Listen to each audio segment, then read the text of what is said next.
Maayong adlaw kanyong tanan nga nagpaminaw karon ning tulumanon, kini ang akong suliran. Ilabi na kaninyo Dr. ni Ubra ug Atty. Ellen Bathan. Ingon man sa mga artista nga mo'y maghatag og kinabuhi, nining akong suwat suliran. Ako si Jared, 32 anyos. Minyo ug dunay duha ka mga anak. Nagpuyo sa Cebu City. Punto legal kining akong suliran. Kabahin kini sa akong nautangan. Aron ninyong hisabtan, sugdon din ako sa dihang gipit kay kus pangwarta. Kay wa palagi akong sweldo. Unya, dunay kinahanglan gyud nga paliton. Ingon ini ang mga panghitabo.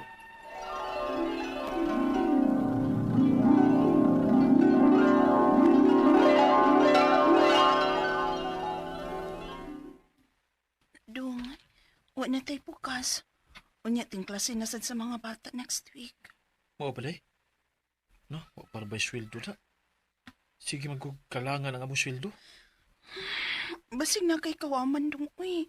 Sa imong mga kaila peron, ilisin lang niya kod kung makasweldo na ka. Na sige.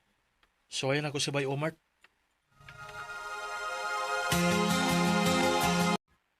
Nah, pasensya jud kay pre. Wajud ko ipahuwam ni Moron kay yung saon. Gikan mabayat ng anak akong asawa. Walang wala kasi kay Meron God. Mao ba pre? Oh, sige pre, salamat kayo.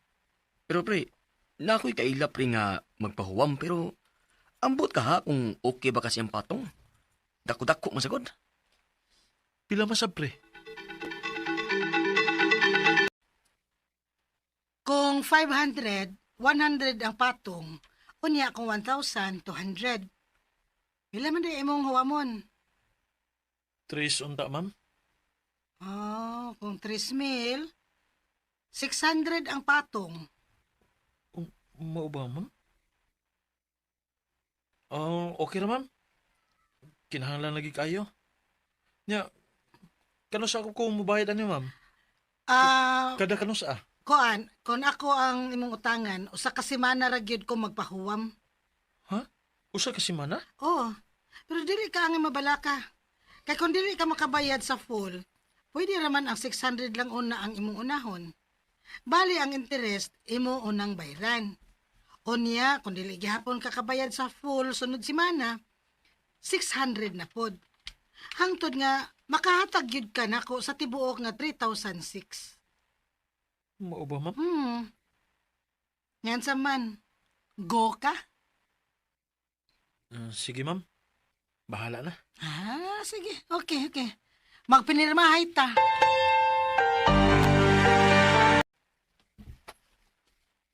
Ay, Sobra raman sa nang iya, uy. Kadako gud niya patunggod. Unya, pitura ka adlaw. wag kita mahimo ana day.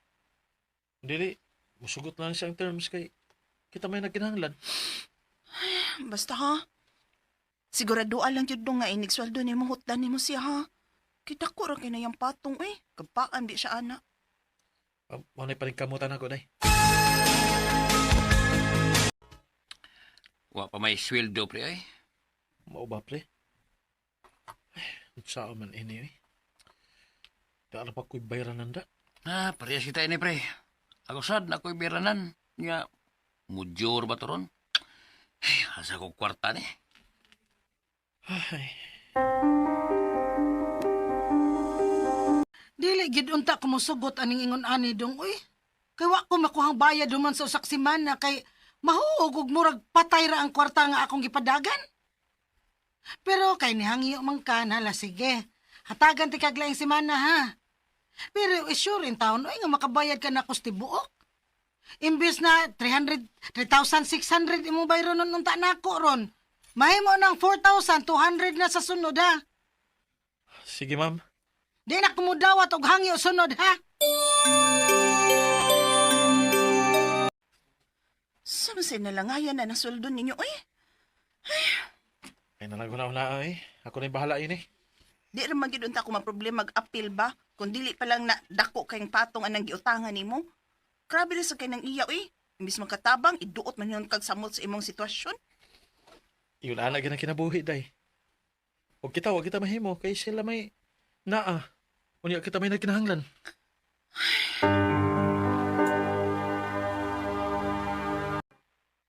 Sa ato pa. Wa pa jud di ka magkabayad. Wa palagi bay. Naglibog ko eh. Asa kong kwarta. Lisod ka ning watay kahuaman. Sus, kung napalan ako extra, gipahom na ti ka. Pero kung saan mo sa doy nga, lisod mo sa kami din Na ako'y kasuggest ni mo. Suway ko naghuwam ang mga online loan apps. Naama na. Unsa bay? Suway, nagkut ka ng kon ba, online loan apps. Aron na kay kabayad sa mga utang. Kaysa magdagan unya, taas yung interest. Mas lugi man ka. Maubabay? Unsa man nga online loan app bay?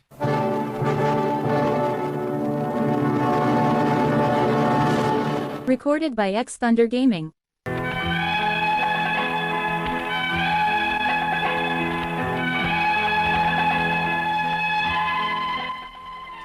Tungod sa kawadon, napugos kog panghuam sa lain. Aron lang nga naay ikabayad pod sa akong unang nahuaman. Misuway ko og nagkalain-laing mga apps pero kadaghanan na-reject man ko. Hangtod nga dunay usa ka loan app sa online nga naaprubahan. Pag-una, okay man. Kay nabayra man ako ang akong unang huam. Unya na timingan sad nga nakasweldo ko o diya nakabayad pod ko sa online loan nga way interest. Kay wa may interest ang unang loan sa maong app nga akong nahuaman. Pero kinalaging maabtan tas kalisod. Dili na ako nagsalig sa online loan app. Anhi ko manghuam basta ma-short ko pero mabayaran naman dayon ako. Hangtod nga nagkadako ang akong credit limit. Unya, Kaya ka na ni mong bayran dong? 9,250 imong bayranan, unya 6,100 ra imong nagamit? hangkawa bitaw ni akong pagkahuama karon dayo eh. Wa man ko magdahom nga mabot ini nga kantidad ug dako man di kaayong silag kon patong na ini. Wa pa sa ko dilatagig breakdown good kung pilaray ma-imburse nga kwarta sa GCash. Gidiretso mahino nila ni send nako. Naunsa man na, uy? Sige lang. Papangitaan na siguro niya na akong paagi.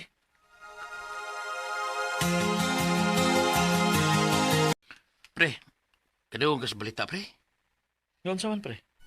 Manaktak magkaroon sila trabahante. Ha? Ano man? Murag nagkaanam man og kalugi ang kumpanya, pre. Ano sa, pre? Kinuo ko. Na, ang saan mo kaintaon ini ron? Kung maapil ko sa pagkataktak. Darabayin taong ko'y mga bayro nun? O gaya akong kabalakaan, pre. Masig bataktak. Unsa? Wala kay trabaho? Oo, day. Kalit nga, nag-cost cutting ang among kumpanya. Kinuo ko dong. Unya, saan man nato ini ron? Mangita ko trabaho, day.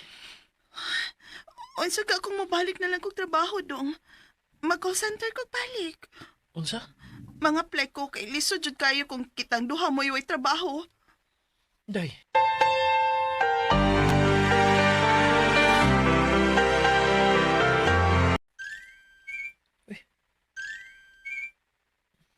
Kadaghan ba ng miss call na akong cellphone? Sa nagkalalaing numero? Nya, nasa text. Kana niyo eh. Hindi ko nabi. Pag hindi mo binayaran utang mo ngayon, pasensyahan tayo. Idadamay ko pamilya mo lalo na yung pamilya ng Facebook friends mo at ipopost ko larawan nila sa page na municipality at itatag ko sila isa-isa. FB friends mo already screenshot. Makakatanggap sila ng message galing sa amin together with your unpaid loan at selfie na provided mo sa pag-apply ng loan sa apps namin. Oh. Kinuo ko.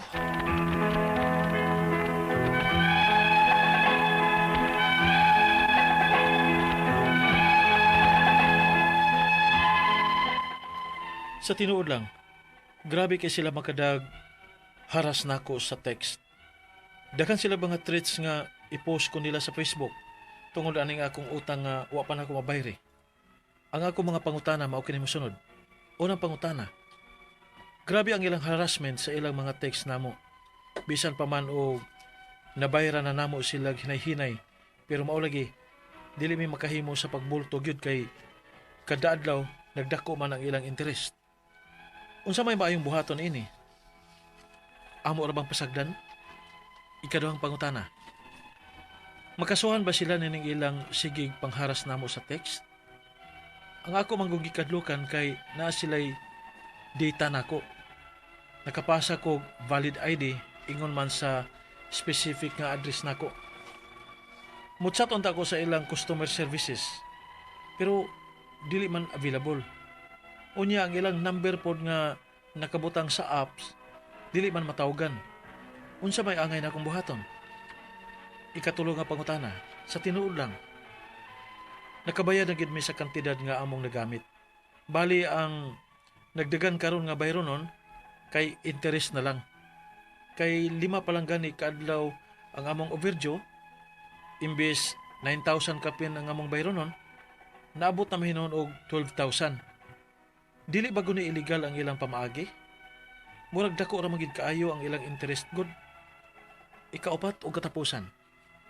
Padanglit, dili gid namo mabayran og tiwas kay kun buot hunom naon, nakabayad na mis kantidad nga amog yung nagamit. Mapriso ba ko niini? Kay sa pagkakaroon, napami ongoing nga 8,000 plus nga bayrono nila. Unya ka na, mahog og interest na lang. Palihog, tabangi og tambagi ko. Kini ang akong suliran, Jared.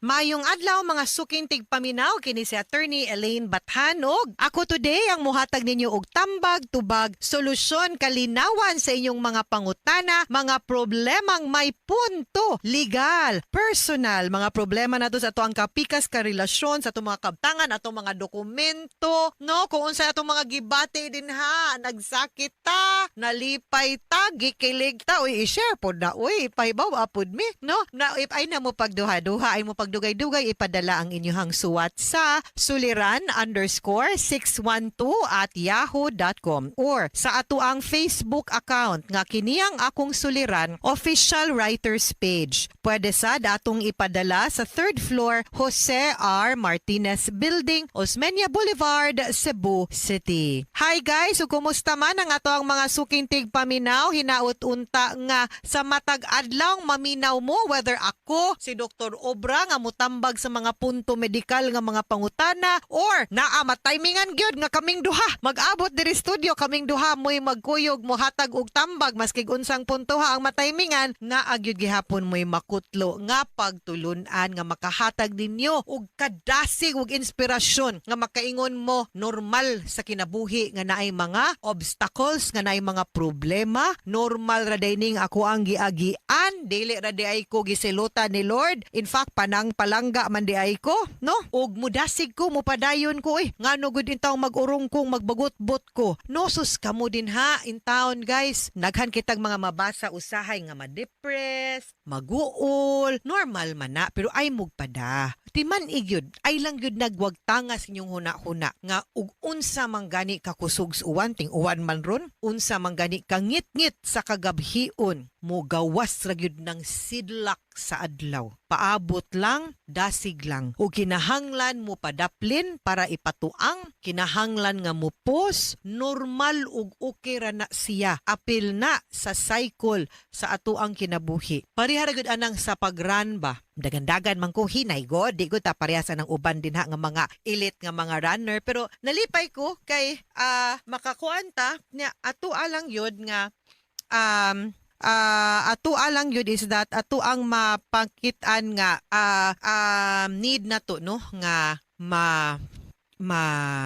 tanaw nga ato ang life will always be part no of the grand scheme of things. Unya dita angay maguul nga naatay mga giagian nga problema. This will always make us better. Okay? Letter sender karong adlaw guys kay si Jared. Si Jared Minyo 32 taga Cebu City na iduha ka anak unya kabahin ni sa katong iyahang agoy na utangan aron ato ang masabtan man to nato no nga gipit man gud to siya kwarta unya naay kinahanglan palitunon unya maski pagkaning mga asawa napugos pod siya kay wa pa may sweldo unya di kanang mga lain-lain nga apps pero kadaghan man siya na reject so nakahuwam siya og kanang online nga loan nga application. So, daghan na kuno kay magsigig tawag mo kabayad good. So, daghan kay mga tawag, missed call. In other words, gisinamok na siya. Giingnan pa gani nga, pag hindi mo binayaran ang utang mo ngayon, pasensyahan tayo, idadamay ko pamilya mo. Lalo na yung pamilya ng Facebook friends mo. At ipopost ko larawan nila sa page sa municipality at itatag ko sila isa't isa sumning baharan siya. So una niyang pangutana, grabe ang pagkaharas nila sa mga text bisan pa man og nabayra na nila sila og hinay-hinay. Pero mo lagi di man kuno pwedeng mabulto kay kada adlaw nagkadako ang ilang interest. Unsa may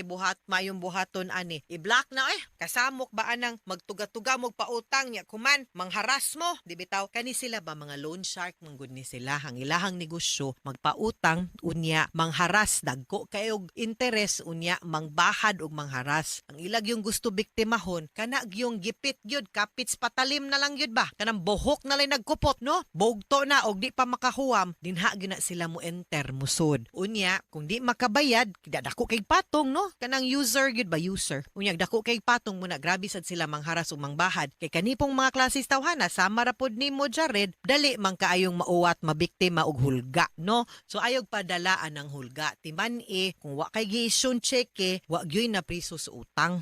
No? So, kung kato, tinarong to nga pagpangutang, di gyud ka angay magproblema ana. Ayaw o kaguol, kay kana tanang bahad niya nimo, illegal na tanan. I-trace lang gyud og kinsay ngan anang tawhana og unsay address. Kay kung buhato na niya, no, pakauwawan mo, no, pwede gyud na ninyong sumbalikan og kiha. Mas mauna pa silang kapriso kaysa nimo nga wa ka bayad sa utang. Munay timan Ikaduhang pangutana, makasuhan ba sila? Aning ilang sigig pangharas namo sa text. Ang ako manggong gikahadlukan kay naa sila'y data nako. Nakapas ko og valid ID ingon man sa specific nga address nako. Muchat unta ko silang customer service pero di man sila available. Unya ang ilang number pod nga nakabutang sa app dili matawgan. Unsa may akong buhaton o di klaro kayong fraud sila, kibaw ka, ang tao nga klaro og legit ang kanang negosyo nga pagpangupautang ba, di gyud na mo agig hulga kung mangulikta. Ang ilahang buhaton pod ana adtog small claims dito sa korte. Kung di pod mo kabayad, no, dili namang hulga ayog kaguol ana. Pasagdi na sila kay di sad na sila pwedeng makabuhat og maski unsang dautan ang ako alang kuha ag tarong ilang pangan ug di gani i-block na sila. Okay? Ay na sila tagda. Katulong pangutana, sa tinuod lang nakabayad na gyud mi sa kantidad nga among nagamit ay okay na bale ang gadagan ang bayro nun mo na lagi ni ang interest kay 5 palang gani kaadlaw mo overdue imbis ang na 9k kapin ra among bayro nun naabot naman og 12 grabihan no dili bagod ni illegal actually sa una naagud ni cap ang mga interest karong mga panahon na wa man gyud klaro ang usury law mahug man guna nga ang balaod nag-ingon nato nga ikaw mo enter kag utang manggod kontrata man na nakasabot ka beforehand nga mao ni ang interest nga imong bayro nun sa imong gihuwam usahay honestly lisod sad gyud kaayo nga sa panahon nga kanang tingbayad na diha pa ta mo reklamo nga bugat wa na to gihuna-huna not thinking no nga atong panahon nga wa may nagsugo na tog mangutang of course kibaw ko nga gipit pero sure pug ko nga dapat pud unta gisabot ninyo ang inyong obligasyon og tulumanon based on the interest sa inyong pagbayad nga dapat pud ninyo tumanon dinha man gud na pud magsugod ba I mean I'm talking about kana mga legitimate pud nga mga nagpautang tarong pud ang ilahang negosyo nga di pud nato sila ingnon nga dautan sila kay wa man puy namugos di man pud to pinugsanay ang pagpautang di ba wa man mo gitiunan para mangutang kamo may nangutang gyud pod di ba so well Kana, pero ang kana lang pong paagi sa pagpangulikta, kana pod mo'y dili sakto. No, unya, pwede ra manggod po na makompromiso nga ay nalang palabig kadako kay tunal na bayran naman ang principal kanina lang aton tiwaso niya ay na pod stop na pod ang sigig padagan pod sa interest. Of course kay negosyo man pod ni. Ang pagpaningil pod nato di pod ta kinahanglan manghulga. Sayop sad na. Mga sukintig paminaw, hinaot unta nga naamoy nakutlo na pagtulunan karong adlaw. Kini si Attorney Elaine Bathan. Daghan kayong salamat sa inyong pagpaminaw sa atong tulumanon. Hangtod sa sunod nga sugilanon, dinhiga pon sa tuang programa kini ang akong suliran. Gikan sa RMN Production Center.